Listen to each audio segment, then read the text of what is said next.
Hi hello friends, welcome to ஏதோ work channel.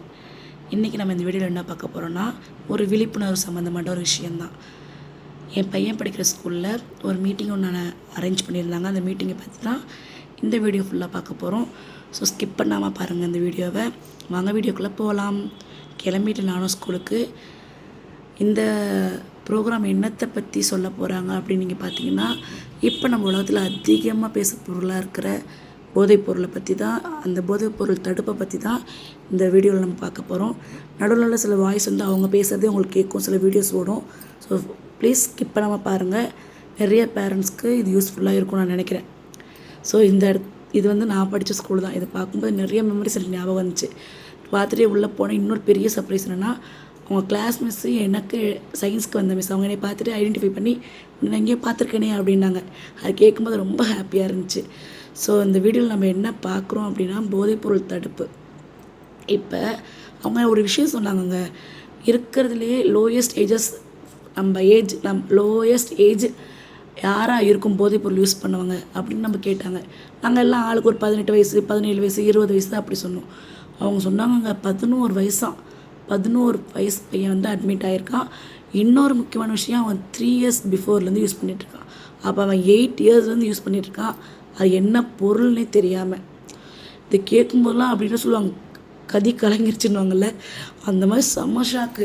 இதில் என்னென்ன சொல்ல வராங்க அப்படின்னா, அது வந்து ஒரு ஸ்மெல் காட்டாதான், ஒரு ஆடிகிட்டே போவாங்களா, அந்த மாதிரிலாம் எந்த ஒரு சிம்டம்ஸும் இருக்காதான்.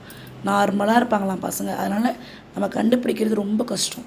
ஸோ அதுக்காகவே இதில் நிறைய டிப்ஸ்லாம் கொடுத்துருந்தாங்க. ஸோ அந்த வீடியோ கொஞ்சம் ப்ளீஸ் ஸ்கிப் பண்ணாமல் பாருங்கள், அப்போ தான் உங்களுக்கு புரியும். இந்த மீட்டிங் நடத்துறதுக்காகவே வெளியே இருந்து ஒரு 2 சார் அண்ட் மேம் வந்திருந்தாங்க. அவங்க நிறைய விஷயங்கள் நம்மகிட்ட ஷேர் பண்ணிட்டாங்க. ஸோ அதில் ஒரு விஷயத்த இப்போ வரும், கண்டினியூவாகவும் பாருங்கள். ஏதாவது வித்தியாசம் தெரியுதா பாருங்க.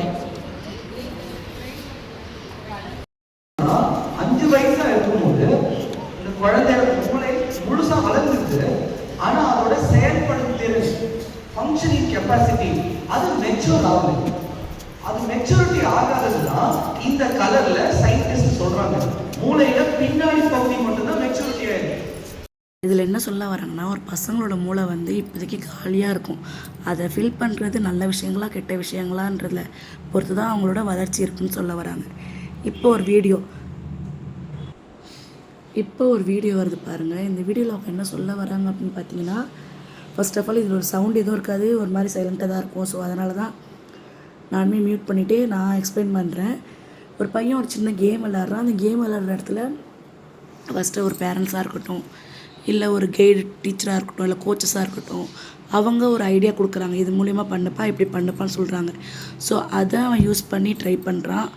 அவனால் சக்ஸஸ் சீக்கிரம் அடைய முடியல. ஸ்டெப் பை ஸ்டெப்பாக தான் வரான். ஆனால் அதுக்கிடையில் அவனுக்கு இந்த ஒரு விஷயம் கிடைக்கிது, போதைப்பொருள். அதாவது ஒரு க்ரீன் கலர் பட்டன் அமுக்குவான். நீங்கள் நோட் பண்ணிங்க, இந்த வீடியோ ஃபுல்லாக பார்த்தீங்கன்னா உங்களுக்கு புரியும். அந்த க்ரீன் கலர் பட்டன் அனுப்பும்போது அவனுக்கு எக்ஸ்ட்ரானரி பவர் வருது. ஸோ என்ன ஆகுது, அவன் சீக்கிரம் வின் பண்ணுறான். அந்த கேம் வந்து அவன் சீக்கிரம் க்ளோஸ் ஆகிறது, கவர் பண்ணுறதுக்கு அவனுக்கு ஈஸியாக இருக்குது. அதனால் என்ன பண்ணிட்டான், நம்மளுக்கு ஒருத்தவங்க சொல்லி கொடுத்து ஸ்லோவாக கற்றுக்கிறத விட இது நம்மளுக்கு சீக்கிரம் ஒரு பவர் கொடுக்குது, நம்மளால் நிறைய விஷயங்களை சீக்கிரம் பண்ண முடியுதுன்னு சொல்லிட்டு அவன் ஸ்டார்ட் பண்ண ஆரம்பிக்கிறான். ஒவ்வொரு டைமும் அந்த திங்ஸை யூஸ் பண்ண ஆரம்பிக்கிறான். அதனால் நம்மளுக்கு வின் பண்ணுறோம் அப்படி சொல்லிட்டு ஒவ்வொரு டைமும் அந்த திங்ஸை யூஸ் பண்ணி அவன் ஒவ்வொரு ஸ்டெப்பாக போகிறான். ஒரு ஸ்டேஜுக்கு மேலே அது வருது பார்த்திங்களா, க்ரீன் பட்டன், அதுதான் சொல்கிறேன். அதை அவன் அமுக்கும்போது அவனுக்கு அந்த பவர் வருது. அது ஒரு இன்ஜெக்ஷனாக நம்மளுக்கு ப்ரொஜெக்ட் காட்டுறாங்க. அதனால் அதை யூஸ் பண்ணி விளையாடுறான். அதுவே என்ன ஆகுது, ஒரு சமயத்தில் ஒரு ஸ்டேஜுக்கு மேலே அந்த பட்டனை அவனால் ப்ரெஸ் பண்ண முடியாத அளவுக்கு அவன் உடம்பு வீக் ஆகிடுச்சு. ஸோ அதான் அவன் யோசிக்கிறாங்க, அதுதான் அவங்க சொல்ல வராங்க இந்த வீடியோ மூலயமா. ஸோ நம்ம மூளை வந்து அந்த ஏஜில் ஒரு 6 to 8 10th படிக்கிற பசங்களோட மூளை வந்து ரொம்ப காலியாக இருக்கும். அப்போ அந்த டைமில் நம்ம என்ன ஃபீல் பண்ண போகிறோம், கெட்ட விஷயங்களா நல்ல விஷயங்களா, அதை பொறுத்து மட்டும்தான் நம்மளோட மூளையோட வளர்ச்சிகள் ஆகும். அந்த டைமில் அது மெச்சூரிட்டி இல்லாமல் இருக்குமா, அந்த மெச்சூரிட்டியை நம்ம எப்படி ஃபில் பண்ண போகிறோம். ஒரு ஸ்டேஜுக்கு மேலே அவன் அந்த திங்ஸை எடுக்க என்ன ஆகுது, அவன் உடம்புல இருக்கிற ஒவ்வொரு விஷயங்களும் செயலிழந்து போகுது. அதனால் என்ன ஆகுறான், அவன் ரொம்ப வீக் ஆகுறான். கேன்சர் முதற்கொண்டு வர்றதுக்கான ரீசன் சொல்கிறாங்க. இது ஒரு முக்கியமான விஷயம் சொல்லியிருந்தாங்க. ஒரு போதைப்பொருள் நம்ம எடுக்கிறோம் அப்படின்னா அதில் கெமிக்கல் வந்து 7000 இருக்குமாங்க.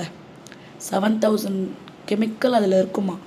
அந்த கெமிக்கல்லையுமே 61 கெமிக்கல் வந்து கேன்சரை உருவாக்குற கெமிக்கல் மட்டுமே அந்த போதைப்பொருளில் ஆட் பண்ணுறாங்களாம். இதை தான் நம்ம எடுத்துக்கிறோம். அவங்க சொன்னாங்க, இதுக்குன்னு போய் போதைப்பொருள் வாங்கி சாப்பிட்டா தான் இதில் போய் கனெக்ட் ஆகும் கிடையாது.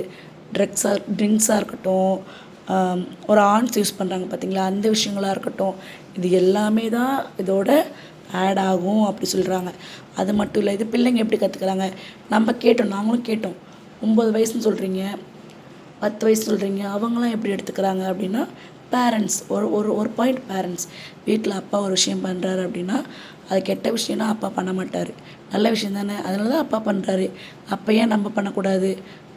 இன்னொன்று நம்மளோட ஃப்ரெண்ட்ஸ், கூட இருக்கிற ஃப்ரெண்ட்ஸ், நீ செய்யலைன்னா நீ என் கூட ஃப்ரெண்டாக இருக்க முடியாது, நீ எங்கள் டீமுக்கு வரணும்னா நீ இது சாப்பிடணும், அப்படி சொல்லி தான் சில விஷயங்களை நம்ம பசங்களுக்குள்ளே திணிக்கிறாங்க. அது அவங்களுக்கு ரொம்ப பிடிச்சி போயிடுது, அதனால் அதை கண்டினியூ பண்ணுறாங்க. இது இப்படி தான் பசங்களுக்குள்ளே ஸ்ப்ரெட் ஆகுதுன்றதை அவங்க ரொம்ப அழகாக விவரித்தாங்க. அது கேட்கும்போதே நம்மளுக்கு பயமாகவும் இருந்துச்சு, எப்படி நம்ம பிள்ளைங்களை வளர்த்து கொண்டு போகிறோன்ற தாட்டு மண்டைக்குள்ள ஓடிக்கிட்டே இருந்துச்சு. ஸோ அந்த வீடியோ ஃபுல்லாகவே அதுதான். அந்த வீடியோவில் அவங்க அதை சொல்ல வந்தாங்க. அந்த பையன் பாருங்கள் இப்போ எவ்வளோ வீக் ஆகிட்டான். இது நம்ம பசங்கக்கிட்டேருந்து எப்படி கண்டுபிடிக்கணும். சம்டைம்ஸ் அடிக்கடி அவங்க பேக் எடுத்து செக் பண்ணி பாருங்கள். ஏன்னா அவங்க சொல்கிற விஷயங்கள் இது வந்து நம்மளால் கண்டுபிடிக்க முடியாது. ஏன்னா அவங்க உடம்புல வந்து எந்த ஒரு மாற்றமும் ஸ்டார்டிங் ஸ்டேஜில் இருக்காது. அது உடம்புக்குள்ளே இருக்கிற ஒவ்வொரு ஆர்கன்ஸையும் அதை இது பண்ணும்போது தான் நம்மளுக்கு அந்த பிள்ளைங்களோட உடம்புல உள்ள மாற்றங்களே தெரிய வரும். அது வரைக்கும் அது நம்மளுக்கு தெரியாது. ஏன்னா அவங்க வந்து ஆடி வருவாங்களே, அப்படி வர மாட்டாங்க, ஸ்மெல் வராது, எதுவுமே வராது. ஸோ அதனால் நம்ம அடிக்கடி அவங்க பேக் செக் பண்ணுறது, அது மாதிரி ஒவ்வொரு டைம்ஸ் அந்த பேகை பார்க்குறதோ, எப்படி வரான் ஸ்கூல் முடிச்சோன்னா கரெக்டாக வீட்டுக்கு வரானா போகிறானா பண்ணுறானான்றதை தெரிஞ்சுக்கணும் அப்படின்னு அவங்க ரொம்ப நிறைய விஷயங்களை சொன்னாங்க. ஒரு 8 years பிஃபோர் வரைக்கும் 25 வயசுக்கு மேலே இருக்கிறவங்க தான் இந்த ப்ராப்ளத்துக்காக அவங்க இன்ஸ்டியூட் வந்தாங்க. இப்போ 25 கீழே இருக்கிற பசங்க தான் அதிகமாக இன்ஸ்டியூட்டுக்கு வராங்கன்றத அவங்க சொல்லும்போது அவ்வளோ ஷாக்கிங்காக இருந்துச்சு விஷயங்கள். இது பாய்ஸ் மட்டும் இல்லையாங்க, கேர்ள்ஸ்லேயும் இதில் நிறைய பேர் வந்து அடிக்ட் ஆகிருக்காங்க, ப்ராப்ளம்ஸ் இருக்குன்றத அவங்க சொன்னாங்க. ஸோ இந்த வீடியோ மூலிமா நம்ம என்ன தெரிஞ்சுக்கிறோம், நம்ம என்ன தான் நம்ம பிள்ளைங்க நம்ம கைக்குள்ளேயே இருக்குது, நம்ம பிள்ளைங்க நம்மக்கிட்ட தான் இருக்குது, நம்ம பிள்ளை தப்பு பண்ணாது அப்படின்னு யோசித்தாலுமே பட் நம்ம விசாரிக்க வேண்டிய விஷயங்கள் நிறையா இருக்குது. நம்ம பசங்க நம்மளுக்கு நல்ல பசங்க தான், அது யாருமே நம்ம தப்பு சொல்லவே முடியாது. அட் த சேம் டைம் நம்ம பசங்களை நம்ம தானே பார்த்துக்கணும், வேறு யாரும் பார்த்துக்க மாட்டாங்கல்ல. அதுதான் அவங்க சொன்னாங்க. இன்கேஸ் உங்களுக்கு இப்போயே ஒரு டவுட் வருது உங்கள் பிள்ளை மேலே, நீங்கள் பார்க்குறீங்க அப்படின்னா இதை வெளியே சொன்னால் நம்ம பிள்ளைய தப்பாக நினைப்பாங்களோ அப்படி யோசிச்சு நீங்கள் மறைச்சிங்கன்னா பிள்ளைங்களோட லைஃபே போயிடுச்சு அப்படின்னாங்க. அதெல்லாம் கேட்கும்போது ரொம்ப ஷாக்கிங்காக இருந்துச்சு. திடீர்னு அவங்க கோவப்படுறது, சம்மந்தம் இல்லாமல் திடீர்னு கோவப்படுறது,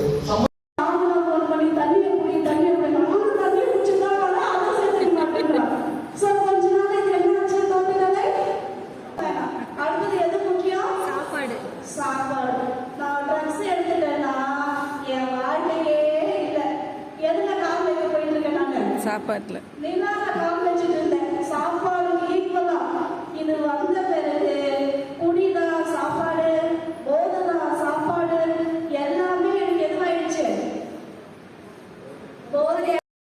இதில் அதிகமான சிம்டம் கோவப்படுறதா சொன்னாங்க. பேரண்ட்ஸை வச்சும் ஒரு கேம் மாதிரி கனெக்ட் பண்ணாங்க, ஈஸியாக புரியணுன்றதுக்காண்டி பேரண்ட்ஸை வச்சும் பண்ணாங்க. ஏன்னா இதில் அடிக்ட் ஆகிட்டாங்கன்னா படிப்பு தேவையில்லை, அப்பா அம்மா தேவையில்லை, எதுவுமே தேவையில்லைன்னு முடிவு பண்ணிடுவாங்க அப்படின்ட்டு. ஒரே மீட்டிங்கை முடித்தோம். இப்போ என் பையனையும் கூப்பிட்டுக்கிட்டு வீட்டுக்கு கிளம்ப ஆரம்பிச்சிட்டேன். நிறைய பாரங்களான விஷயங்களை கேட்டாலுமே நிறைய பாசிட்டிவான விஷயங்களையுமே தெரிஞ்சுக்கிட்டோம் அப்படின்ற ஒரு நல்ல விஷயத்தோட இந்த வீடியோ முடியுது. தேங்க்யூ.